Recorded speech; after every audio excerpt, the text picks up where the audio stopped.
اور اس کے بعد ایک جلسہ بلکہ مستونگ میں رکھ دیں, بلوچستان میں رکھ دیں, ان علاقوں میں رکھیں جہاں دہشت گردی ہے. ایک تو امن کا پیغام جائے, دہشت گردوں کی حوصلہ شکنی ہو, اور طاقتور سہولت کار بھی جو ہے وہ بجائے تحریک انصاف اور عمران خان پر اپنا زور لگانے کے وہاں جا کے لگائیں زور. آج ابھی میں ڈونلڈ ٹرمپ کی ایک ٹویٹ دیکھ رہا تھا, اس میں اس نے ہینڈلرز کا ذکر کیا. خان کی ٹویٹ دیکھ رہا تھا, اس میں بھی ہینڈلرز تھا. ادھر بھی بائیڈن کو فائدہ ہوا, ادھر بھی نواز شریف زرداری کو. تو اصل سہولت کار جو پیچھے بیٹھے ہوئے ہیں, جو عوام کا مینڈیٹ جو جیت کر آئے اسے آنے نہیں دیتے, یہ جو انٹرنیشنل اسٹیبلشمنٹ ہو, جنہوں نے جنگوں میں اپنا اسلحہ بیچنا ہو, یا لوکل اسٹیبلشمنٹ ہو, دلیا سیمنٹ سے لے کے بڑی بڑی امپائر بنانی ہو, یہ اصل مال ہی جنگوں میں یا تیل کی اسمگلنگ میں یا ان معاملات میں. عمران خان کے خلاف بھی یہی معاملات چل رہے ہیں. عمران خان جوڑنے کی بات کرتا ہے, وہاں یہ جا کے توڑ دیتے ہیں. سہولت کار جو آصف زرداری نواز شریف صاحب کو لاتے ہیں, ان کی کوشش پوری یہی ہے. یہی معاملہ وہاں ڈونلڈ ٹرمپ کا بھی ہو رہا ہے. اب دیکھیں ڈاکٹر عاصم نے کل بیان دیا کہ ماشاءاللہ خان فٹ ہے, تگڑا ہے.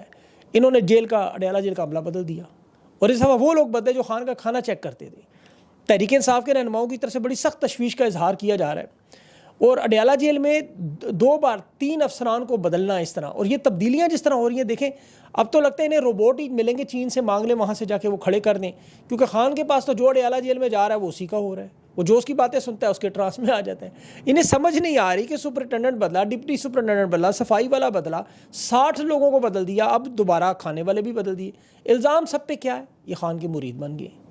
یہ بالکل ایسے ہی ہے جیسے ڈونلڈ ٹرمپ کو بھی وہاں یہی کہتے ہیں کہ یہ ہپناٹائز کرتا ہے لوگوں کو, خان کو بھی کہتے ہیں جادو کرتا ہے, اور اس کا جادو سب کو پتہ ہے کیا ہے, بڑا آسان جادو ہے. ایاک نعبد و ایاک نستعین.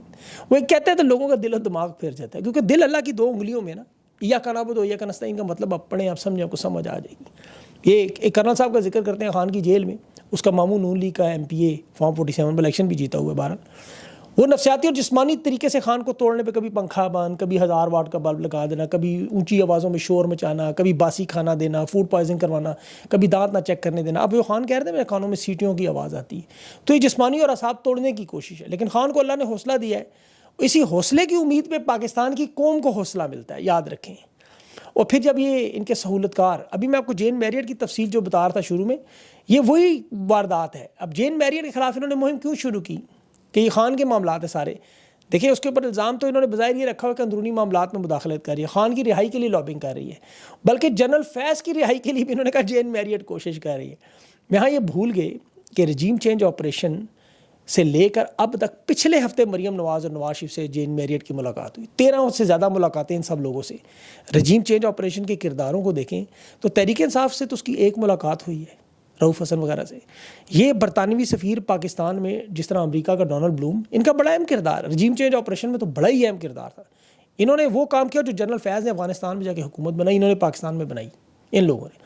تو کردار کشی کی اب مہم اس کی کیوں شروع ہوئی؟ 3-4 وجوہات ہیں.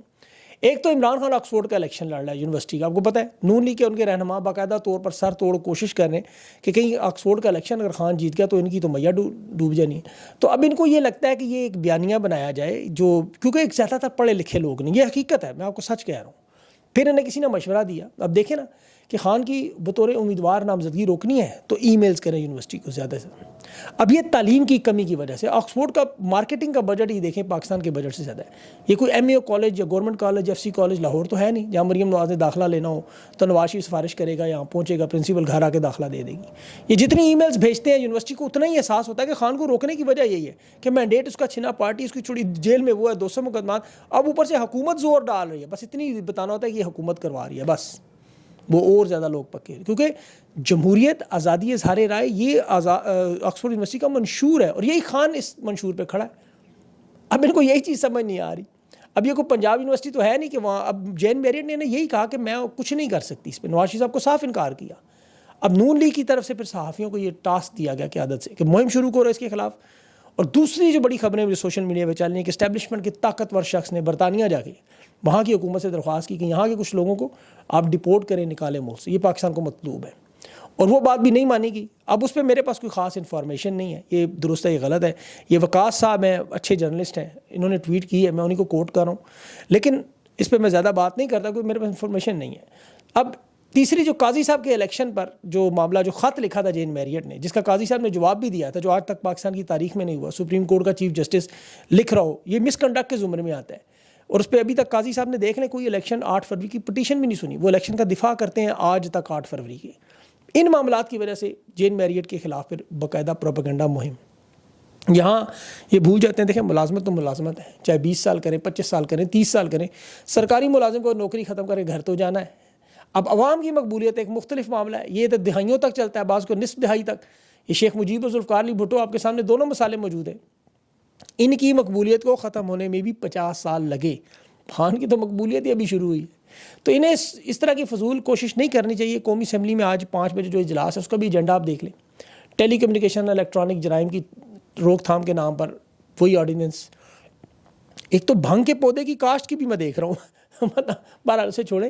پرائیویٹائز کرنے کے لیے ادارے, یہ بھی اس کا بل ہے. اور لیکن سب سے جو اہم معاملہ وہ الیکشن 2015 کا جو لوکل الیکشن کا, بلدیاتی انتخابات, وہ اور عدلیہ کے معاملات, یہ آج کے اس میں بڑی واردات ہے آج. لیکن جو عدلیہ میں دیکھیں جو انہوں نے واردات تھوڑی سی بدلی ہے. یہ جو جوڈیشل پیکیج لانے کی بات تھی اس میں تھوڑی ترمیم کی ہے. وہ یہ آئینی ترمیم اب مختلف انداز میں کریں گے. آج کے سیشن میں یہ پیش نہیں ہوگی. یہ ججز کی مدت ملازمت میں جو توسیع کرنا چاہتے تھے 65 سے 67 سال, تاکہ قاضی فائز کو ایک لمبا عرصہ چیف جسٹس رکھا جائے اور آٹومیٹیکلی جو نیچے آنے والے وہ فارغ ہو جائے. لاہور ہائی کورٹ میں بھی یہی معاملہ ہو تاکہ ججز کو زیادہ دیا جائے. اب اس آئینی ترمیم پر تو کام کر, لیکن اب چونکہ قاضی صاحب کے حالات خراب ہو چکے ہیں بہت. ابھی حالات ان کے خراب اس طرح ہوئے کہ دباؤ ان پہ اتنا بڑا کہ مدت ملازمت توسیع میں قاضی صاحب کے جو قریبی لوگ ہیں وہ بھی کہہ رہے ہیں کہ یہ خود بھی ذاتی طور پہ سوچ رہے ہیں کہ میرے اوپر اتنے الزامات ہیں, داغ لگے ہوئے ہیں, تو چیف جسٹس کے عہدے سے میں ہٹ جاؤں. ویسے بھی کام تو وہ کر چکے ہیں جو ان کے ذمہ تھا. بدنامی میں مزید اضافہ وہ لینا نہیں چاہتے, اور ان کے قریبی لوگوں کہہ رہے ہیں کہ یہ اب توسیع کی خواہش نہیں رکھتے. لیکن دوسری تجویز جو اعظم نذیر تارڑ نے پھر یہی حکومت کو پیش کی کہ پھر کیوں نہ ہم ججز کی جو دورانیہ ہے ان کی مدت کا وہ 65 سے ان کی عمر کا 65 سے 62 کر دیں. جوڈیشل کمیشن پروسیجر ایکٹ میں تبدیلی کریں. چیف جسٹس سمیت تمام ججز کی نوکری میں ہم کم کریں ٹائم, 3 سال زیادہ کرنے کی بجائے. منصور علی شاہ کی عمر ہے 61 سال, منیب اختر صاحب کی عمر ہے 60 سال, اور یحییٰ آفریدی صاحب کی عمر ہے 59 سال. تو تینوں ججز جو قاضی صاحب کے بعد ہیں, قاضی صاحب کی عمر ہے اس وقت 64 سال, سب سے سینئر ہے. 25 اکتوبر 2024 کو یہ 65 کے ہو کے فارغ ہوں گے. اب اس حساب سے دیکھیں تو منصور علی شاہ کے پاس 3-4 سال بنتے ہیں, منیب اختر صاحب کے پاس 5 سال بنتے ہیں, اور یحییٰ آفریدی کے پاس 6 سال بنتے ہیں. لیکن اگر یہ مدت ملازمت اگر 62 کر دی جائے عمر ریٹائرمنٹ کی, تو اس کے بعد بھی منصور علی شاہ کے پاس 1 مہینہ پھر بھی بچتا ہے. منیب اختر کے پاس تو پورا 1 سال ہوگا, باقی ججز کے پاس بھی کافی ٹائم ہے. تو لیکن یہ پھر بھی کچھ ججز کو ہٹانے میں کامیاب ہو سکتے ہیں, لیکن آئینی اور قانونی طریقے سے نہ ہو تو پھر جسٹس منصور علی شاہ کو پرانی ریکارڈنگ دکھا کے, پرانے کیسز کے ریفرنس ڈال کے, مس کنڈکٹ ڈال کے, جس طرح جسٹس اعجاز الحسن سے زبردستی استعفیٰ لیا, مظاہر النقوی سے زبردستی استعفیٰ لیا, جسٹس منیب اختر یا یحییٰ آفریدی سمیت تمام لوگوں سے اس طرح استعفے لے کے اپنے ججز کے لیے راستہ بنائیں. یہ 5 سال کسی طرح ان کی حکومت کے پورے کرنے کی پوری واردات کی ان کی یہ اسکیم ہے.